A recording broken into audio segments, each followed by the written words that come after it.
Once again, we enter into your presence in this beautiful house of yours to hear the ancient word open. May it speak to us anew in this 21st century, and may it alter us in such a way that we may leave not the same way we came. Amen.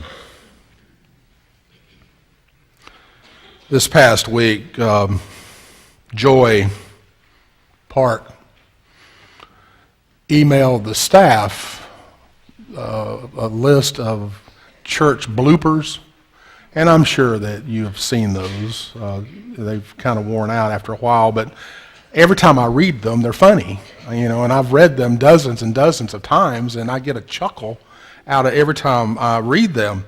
And it seems like some of the most meaningful theological statements come to us through typographical errors in church bulletins. Now, I remember in my early days when I was a puppy in ministry, like Tom, we had to do everything in the church office. The pastors, typed the bulletins, and we ran them off on the mimeograph. We did the whole shebang. And I remember at these three little country churches that, two, and then one was once a month, but two primarily, I had to generate the bulletin, and they didn't have a wide carriage typewriter, which meant I had to do half the bulletin or stencil and then cement it to the other half, and then you run it off. And of course, usually once or twice a month, the stencil would break right in the middle of and you had to start all over again. But I remember one Saturday I sat down and I was trying to check my grammar and my spelling and all that, my punctuation, and I caught a gaffe, and I was so grateful that I caught that, because you know how churches are. I would have heard about it Monday, if it had gotten out there. But it said a time for meditation, or it's supposed to have said a time for meditation, and what I typed was a time of medication. Now, there probably needed to be a little medication, but that's not what I intended. And I've seen a lot of other gaffes as well, like the one where the church announces that the Overeater Anonymous are going to meet on Thursday. Use the extra large doors in the back of the church. Or the one where it says, "Don't let the world drive you crazy, let your church help." And I remember one that said that there was going to be someone playing the oboe at the church. I knew of an oboe, but I never heard of an oboe. So I thought, well, maybe it's Latin and they're going to play two at the same time.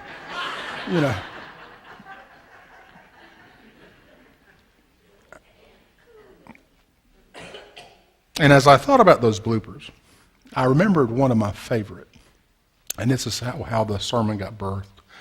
I remember one of my favorites. Gail and I went to a reunion, church homecoming type service, and we sat down, we nestled ourselves in the pew, and we pulled out the bulletin, and we started reading, and they had printed the text in the bulletin itself, and the text should have read, "And Jesus went through all of the Galilee, preaching in the synagogues and casting out demons."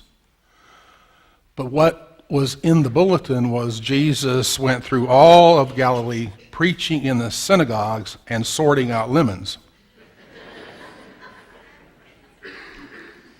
And we chuckled. And when we read it out loud, the entire congregation chuckled as well, and the minister was as red as the carpet. And I really felt sorry for him, and I was so glad I wasn't him.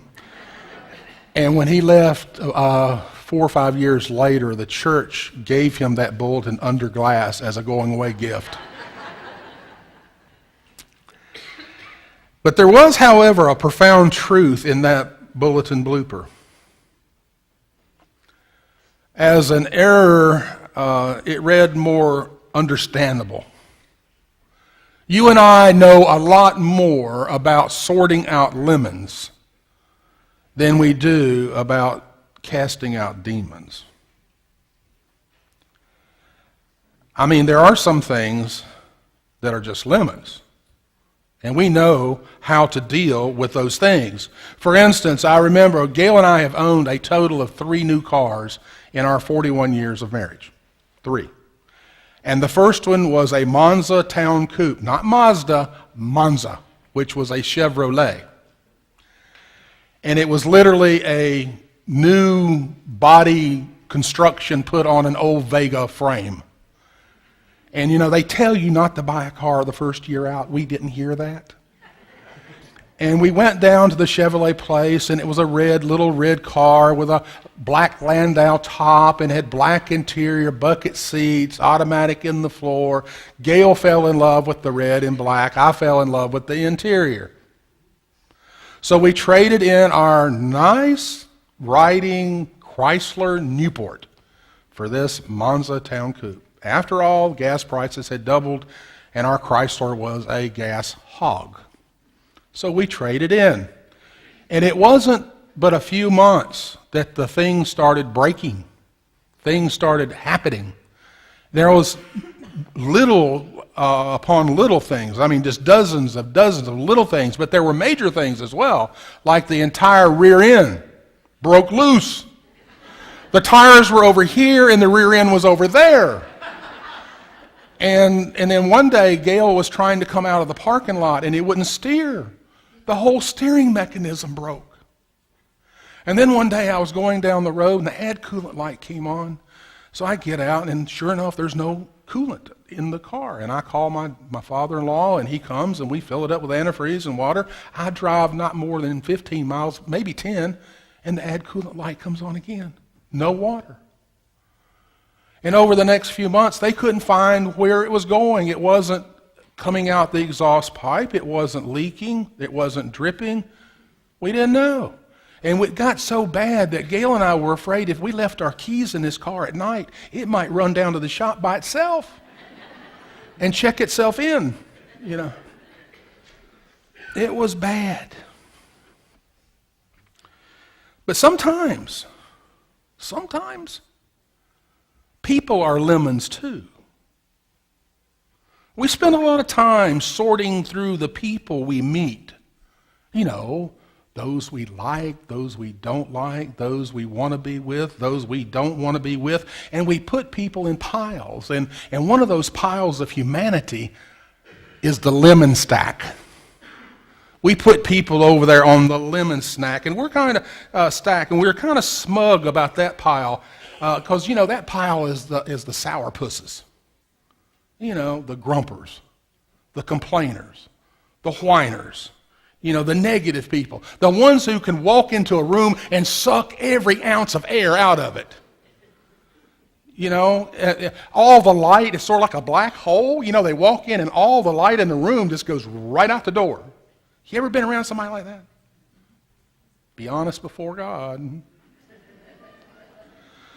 Yeah, you know, God knows I try not to judge people. There are people, however, like the rest of you, if I had a choice between sitting beside A or sitting beside B, I'm going to sit beside A. You know, because B, it's hard sitting there with a smile on your face, unless you know their zipper's down and their blouse is busted open.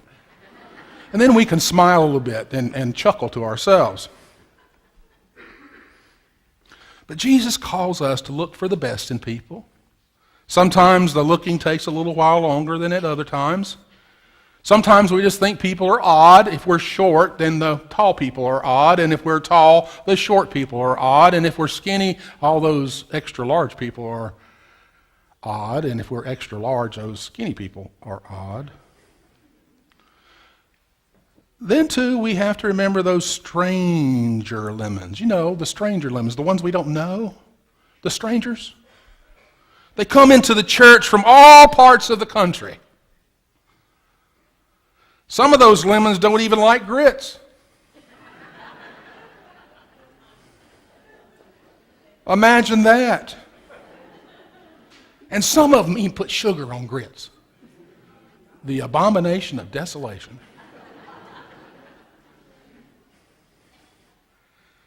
And then some wiseacre lemon comes right in here, uninvited. Right in here, uninvited. And they sit right down in my pew. A pew I've been sitting in since we put the roof on the church. The first one.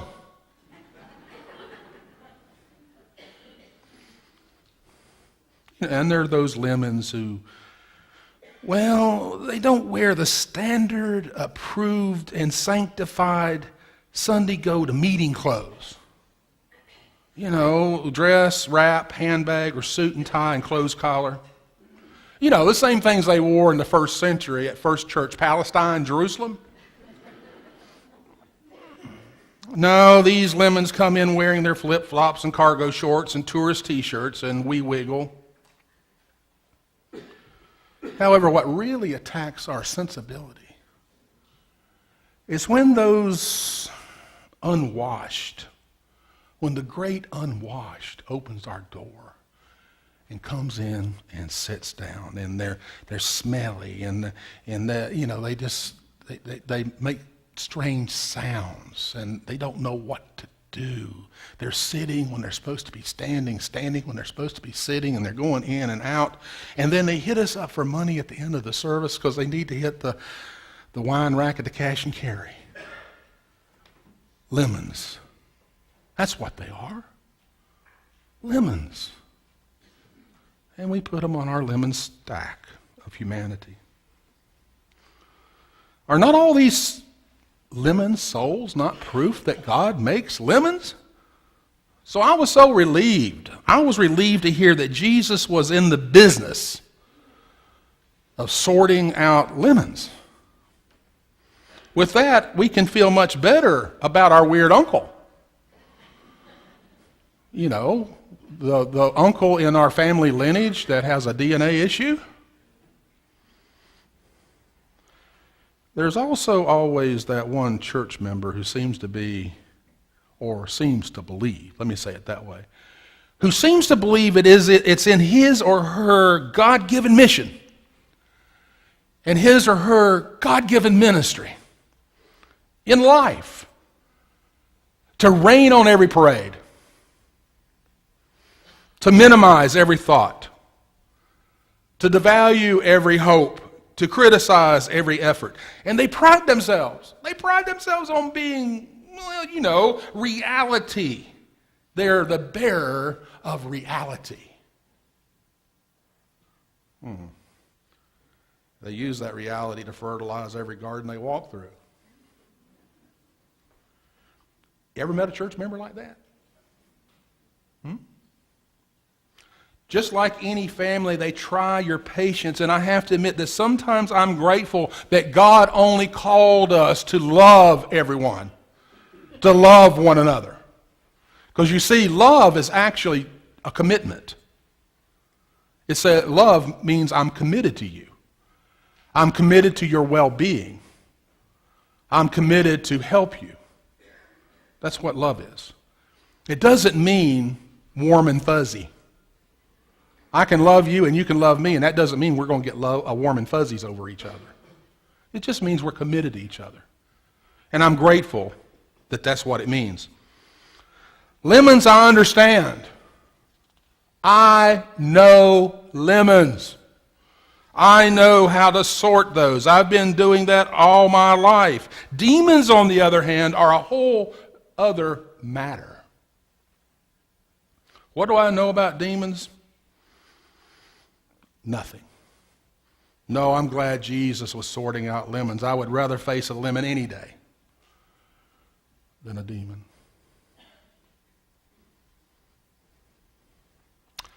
Lemons will preach anytime, anywhere, because everyone is familiar with them. However, Jesus did more than sort out lemons. Jesus cast out demons. And it appears that he passed on that expectation to his disciples. And if he passed that expectation on the disciples, he also passed that expectation on to you and me. We are not called to be lemon sorters. You and I are called to be exorcists, expungers of demonic forces in this world. Do you not believe that there are demonic forces in the world?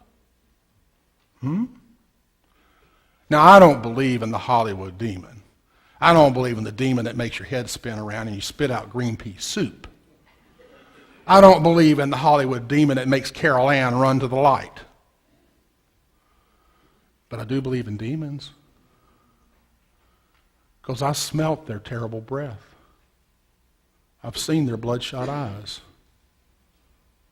I've seen the destruction that they leave behind. You know, you may not see the tornado, but when you see the path of destruction that tornadoes left, you can say, there went a tornado.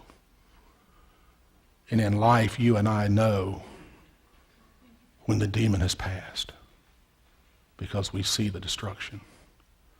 We see the human destruction. We see the broken relationships. We see the lack of unity. We see the despondency.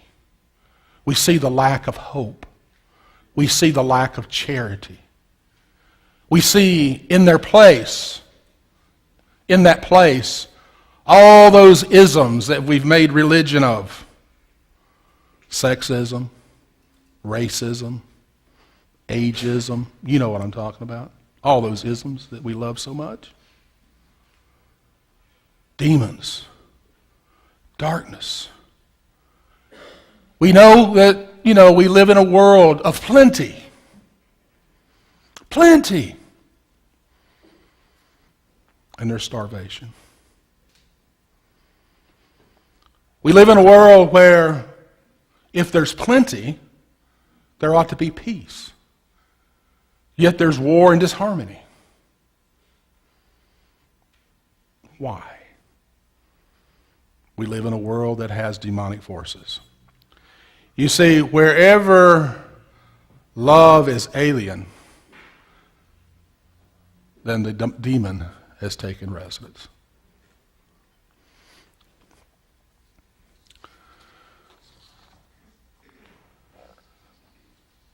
Then there's this Jesus. Those of us who've had our demons exorcised by his touch are called to put that same touch on others. We are called not to run from the demons of this world or the darkness of this world. We're called to challenge it, to stand before it.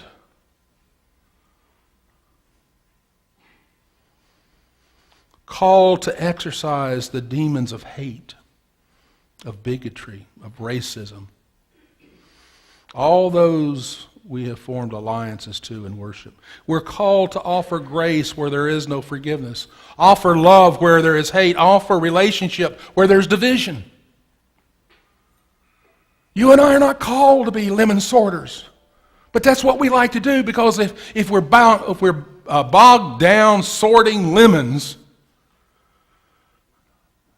we really think we're doing something, when in fact we're doing nothing because what God has called us to do is to cast out demons.